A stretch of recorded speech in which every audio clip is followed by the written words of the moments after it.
Salut à tous, c'est Las Casquetas, j'espère que vous allez bien. Aujourd'hui, on se retrouve pour une vidéo un petit peu différente de d'habitude, pas de Sunday Sneaks au menu, mais je vais vous faire mon top 3 des paires qui coûtent le plus cher de ma collection. Avant de commencer, j'ai 2-3 petits trucs à préciser. Déjà, en ce qui concerne la cote des paires, j'ai choisi de m'appuyer sur StockX. Alors, on sait tous, bien évidemment, que les prix sont quand même un peu exagérés sur StockX. Le seul truc quand même qui est plutôt positif avec ce site, c'est que ça nous donne une échelle commune, donc c'est quand même plus facile pour pouvoir comparer les paires. Ensuite, deuxième point, c'est les paires que je vais vous présenter là, ça représente quand même beaucoup d'argent. Je suis bien évidemment conscient que tout le monde n'a pas les moyens de se payer ce genre de paires. Faut savoir que moi je travaille tous les jours pour pouvoir me les payer, et l'argent que je mets là, je le mets bien évidemment pas ailleurs. Quand je regarde ma fiche de paye à la fin du mois, je peux vous assurer que je suis loin d'être millionnaire. Puis aussi au final, entre nous, on va pas se mentir, c'est mon oseille, j'en fais ce que je veux. Je sais pas si vous avez regardé ma tier list sneakers, mais parfois il y a des paires qu'on va payer beaucoup moins cher et qu'on va trouver beaucoup plus jolies parce qu'il y a du sentimental qui va rentrer dedans, ou simplement parce que c'est du visuel. Faut pas oublier, en tout cas ça reste bien évidemment que mon avis, le prix d'achat de la paire, ça rentre pas dans les critères de beauté. Donc au final, on s'en fout un petit peu. Bref, trêve de blabla, j'ai toujours l'impression de faire des introductions qui durent 10 ans. On va commencer tout de suite avec la médaille de bronze, et c'est la Blazer Off-White Vanilla. Donc c'est une paire qui est sortie en 2018 pour un prix retail de 130 €, et la cote d'aujourd'hui tourne environ dans les 700 €. Alors c'est pas compliqué, c'est une paire que je trouve incroyable visuellement. Franchement, elle est vraiment incroyable, avec le swoosh qui fait tout le tour. On a le zip tie bleu ciel, le coloris beige. Franchement, je la trouve vraiment incroyable cette paire. J'aurais bien aimé la récupérer en retail quand elle est sortie. Malheureusement, j'ai une chance qui est inexistante en raffle. Vraiment, je regagne aucune, c'est incroyable. J'en fais des dizaines et des dizaines.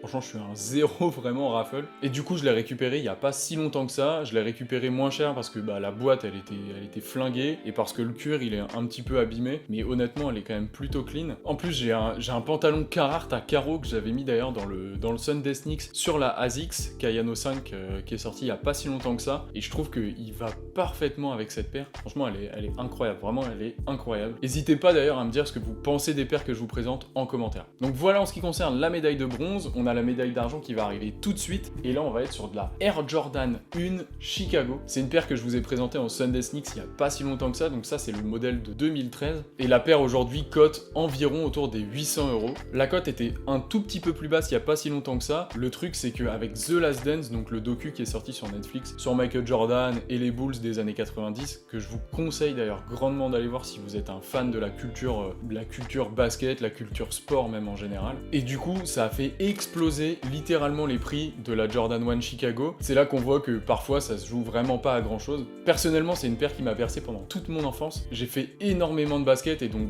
forcément cette paire là c'est un classique. C'est sûrement une des paires les plus connues dans l'univers de la sneakers, avec la mag, la Nike Mag par exemple. Non, franchement, je suis ultra fan, et de ma collection, je pense que je peux facile la mettre top 3. Si jamais vous avez pas vu mon Sunday Sneak sur la paire, je vous invite à aller le voir. Il y a un truc qui s'affiche soit du côté là, ou soit du côté là, je sais jamais. Donc voilà en ce qui concerne la médaille d'argent, et on va terminer avec la médaille d'or, et la médaille d'or, c'est la Air Force One Off-White The 10. Hop, voilà la bombe atomique. Donc c'est une paire qui est sortie en 2017 avec le premier pack The 10, la première collab qu'a fait Virgil Abloh avec Nike. Et c'est une paire qui cote aujourd'hui aux alentours des 1800 €. Donc c'est une somme qui est excessive.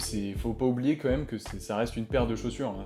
C'est rien de plus qu'un truc qu'on met sur les pieds. Un peu dans la même logique que la Blazer Off-White que je vous ai présentée. J'avais participé à toutes les raffles, je me suis pris que des L, mais sur toute la collection The 10. Hein. De toute façon, on va pas se mentir, j'ai reçu, je sais pas, peut-être entre 50 et 100 mails où je me prenais des stops au raffle. C'était incroyable cette période, et j'étais vraiment tombé amoureux de cette paire. Le souci, c'est qu'à la sortie, donc quand tout le monde avait récupéré ses paires, ça au resell c'était hors de prix, je trouvais, honnêtement. Il faut savoir qu'à la base le retail était à 170 €, et donc du coup j'avais un peu laissé tomber l'idée de l'acheter, et je suis allé au Sneaker 7 qu'ils avaient fait au Carrousel du Louvre, donc ça doit faire approximativement 3 ans si je dis pas de bêtises, et j'y étais allé avec un budget de entre 500 et 600 €. Je me rappelle que je voulais acheter d'ailleurs la Yeezy Blue Tint à ce moment-là, et je rentre dans le Carrousel du Louvre, et au bout de, je sais pas, 3-4 stands, je tombe sur la paire, et en fait je vais pas vous mentir, genre j'ai craqué littéralement. Et au final, j'ai mis tout mon budget du sneakers event dans une seule paire. Donc c'est énormément d'argent, surtout pour une seule paire de chaussures, hein. Faut quand même jamais oublier ça, ça reste qu'une paire de comptes. Mais je sais pas, sur le moment, je me suis fait envoûter par la paire et